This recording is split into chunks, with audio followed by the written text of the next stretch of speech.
Doctor Mohammad ইউনূসকে যদি খেলতে হয়, রাজনীতির খেলা খেলতে হয়, তাহলে তাকে শেখ হাসিনার সঙ্গে খেলতে হচ্ছে, আওয়ামী লীগের সঙ্গে খেলতে হচ্ছে, এবং এই বিপদ এবং বিপত্তি মাথায় রেখে কিন্তু তিনি এগোচ্ছেন। এটা হলো রূঢ় বাস্তবতা।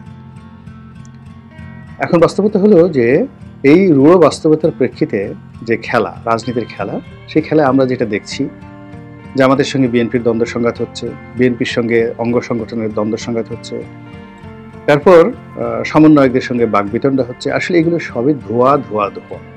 পর্দার আড়ালে মূলত যে জিনিসটি হচ্ছে সেটি হলো আওয়ামী লীগ চেষ্টা করছে জামাতের সঙ্গে, বিএনপির সঙ্গে, এমনকি ছাত্রদের সঙ্গে একটি সুসম্পর্ক স্থাপন করার জন্য, অথবা অ্যাটলিস্ট তাদেরকে নিউট্রাল করার জন্য। এবং এই জন্য আপনি দেখবেন যে এই যে যাদের বিরুদ্ধে টাকা পয়সা লেনদেনের অভিযোগ আসছে, এ প্রায় সবই বিএনপি মাইন্ডেড নয়, আওয়ামী লীগ মাইন্ডেড, যারা ব্যবসা বাণিজ্য করেন, ব্যবসায়ী গ্রুপ, তারাই টাকা দিচ্ছে। এমনকি যে সকল গোপন সংস্থা থেকে টাকা পাওয়ার অভিযোগ আসছে, সে সকল গোপন সংস্থার যে টাকা, এটা যে আওয়ামী লীগ থেকে আসছে না, এই কথা কিন্তু বলা যাচ্ছে না। আবার এই সকল কথা মুহূর্তের মধ্যে, অতি গোপনীয় কথা, এটি কয়েকদিন পরে আবার প্রকাশিত হয়ে যাচ্ছে। অর্থাৎ যারা টাকা দিচ্ছে, তারা, যাদেরকে টাকা দেওয়া হচ্ছে, তাদেরকে ব্ল্যাক লিস্টেড করার জন্য আবার এই জিনিসগুলো প্রকাশ করে দিচ্ছে। কাজে এখানে আওয়ামী লীগ খেলছে। তো আওয়ামী লীগ যে খেলছে, সেই খেলার ক্ষেত্রে আমরা যা দেখছি সেটা সত্য নয়, কিন্তু এর বাইরে আরো অনেক কিছু এখানে ঘটে চলেছে।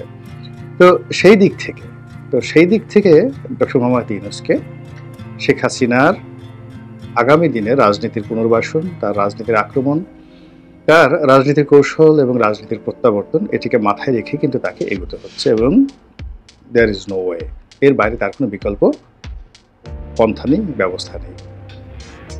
পুরো পরিস্থিতি এমন অবস্থায় চলে গেছে যে যদি ইলেকশন হয়, সেখানে আওয়ামী লীগ একটা ফ্যাক্টর, আর ইলেকশন যদি নাও হয় তবুও আওয়ামী লীগ ফ্যাক্টর, এবং যা কিছু করা হচ্ছে সবকিছু আওয়ামী লীগের পক্ষে চলে যাচ্ছে। আপনি যদি আওয়ামী লীগকে নিষিদ্ধ করেন, আওয়ামী লীগের পক্ষে চলে যাচ্ছে। আওয়ামী লীগের যদি ইলেকশনে অংশগ্রহণ করতে দেন, তা আওয়ামী লীগের পক্ষে চলে যাচ্ছে। আওয়ামী লীগের একটা গালি দেন, তা আওয়ামী লীগের পক্ষে চলে যাচ্ছে। আওয়ামী লীগ সম্পর্কে যদি কোনো কথা না বলেন, তাও আওয়ামী লীগের পক্ষে চলে যাচ্ছে। মানে কোনো অবস্থাতেই যে যুদ্ধটা বা খেলাটা ডক্টর মোহাম্মদ ইউনূস ভার্সেস বিএনপির মধ্যে সীমাবদ্ধ রাখা যাচ্ছে না। এটা বারবার ঘুরে ঘুরে দিল্লিতে যাচ্ছে, ঘুরে ঘুরে মোদির দিকে চলে যাচ্ছে। এখন এই যে যুদ্ধ, এই যুদ্ধে কে জয় লাভ করবে?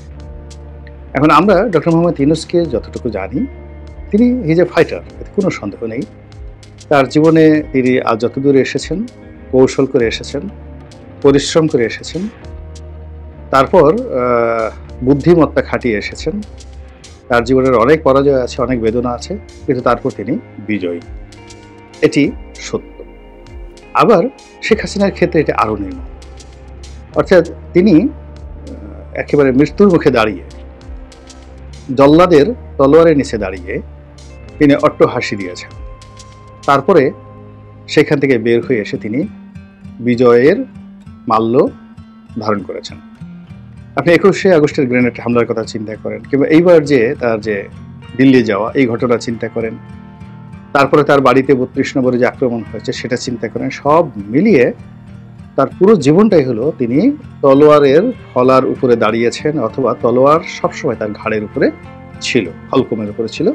এবং এইগুলো করেই তিনি একবার নয়, দুইবার নয়, বহুবার, সে 75-এর 15 আগস্ট থেকে আজ অবধি, আরও আগে, ইভেন 1971 সালে তার জীবন হুমকির মধ্যে ছিল।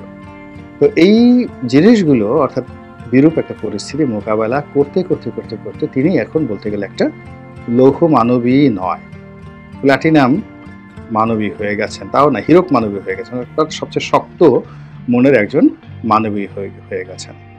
তাকে কাটার জন্য, ধ্বংস করার জন্য আরেকটি হীরক লাগবে। আপনি অন্য কোনো কিছু দিয়ে, লোহা দিয়ে বা অন্য কোনো ইস্পাত দিয়ে আপনি তাকে কাটতে পারবেন। এর কারণ হলো তার ঘনত্ব, তার জীবনের যে ঘনত্ব কোন পর্যায়ে পৌঁছে গেছে একমাত্র সেই বুঝতে পারবে। আমি নিজে অবাক হয়ে যাই যে তিনি এখন যে অবস্থাতে দিল্লিতে রয়েছেন, আমি যদি হতাম, আমি তো কথাই বলতে পারতাম না। প্রথমত আমি লজ্জা পেতাম, আমার শরম লাগতো, তারপর আমার অনুতাপ হতো, এরপর আমি অভিমানী হতাম, আমি কষ্ট পেতাম, আমি কান্নাকাটি করতাম, তারপরে শেষে আমি ঘুমের ট্যাবলেট খেতাম, এবং আমার কণ্ঠের মধ্যে কোনো যাকে বলা হয় দৃঢ়তা থাকতো না। কিন্তু শেখ হাসিনাকে আমরা কি দেখছি? দিন যত যাচ্ছে তিনি তত পরিশীলিত হচ্ছেন, তিনি তত জেদি হচ্ছেন, তার কথা তত ইস্পাতের মতো ধারালো হয়ে যাচ্ছে এবং তিনি ডক্টর মোহাম্মদ ইউনূসের মতো সাজিয়ে গুছিয়ে কথা বলা শিখে গেছেন। আগে যেভাবে সুদখোর, রাজাকারের বাচ্চা ইত্যাদি বলে যে গালাগাল দিতেন, সেই গালাগালগুলো তিনি এখন আর দিচ্ছেন না।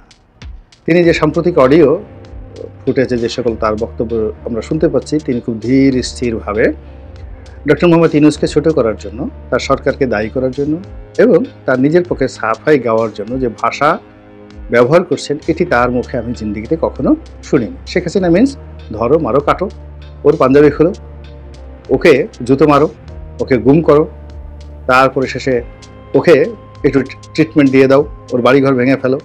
এই হলো ওনার একটা মারদাঙ্গা টাইপের অবস্থা। ঠিক সেই মারদাঙ্গা যে তার অবস্থা, অর্থাৎ তার হস্তপদ এবং মুখমণ্ডল একসঙ্গে যে কাজ করে, সেই কাজ করা থেকে তিনি এখন ইন্টেলেকচুয়াল যে জায়গাটা, বুদ্ধিবৃত্তিক যে জায়গাটা, পরিচর্যা, এই জায়গাটাতে তিনি চলে এসেছেন এবং সম্ভবত দিল্লির যে নিঃসঙ্গতা বা সেখানে তার কাজকর্মের যে চাপ সেটা কম থাকার কারণে তিনি চিন্তা করার সুযোগ পাচ্ছেন, গবেষণা করার সুযোগ পাচ্ছেন এবং সেই গবেষণা করার কারণেই তার বক্তব্য এবং তার উপস্থাপনার মধ্যে বেশ পরিবর্তন আমরা লক্ষ্য করতে পারছি।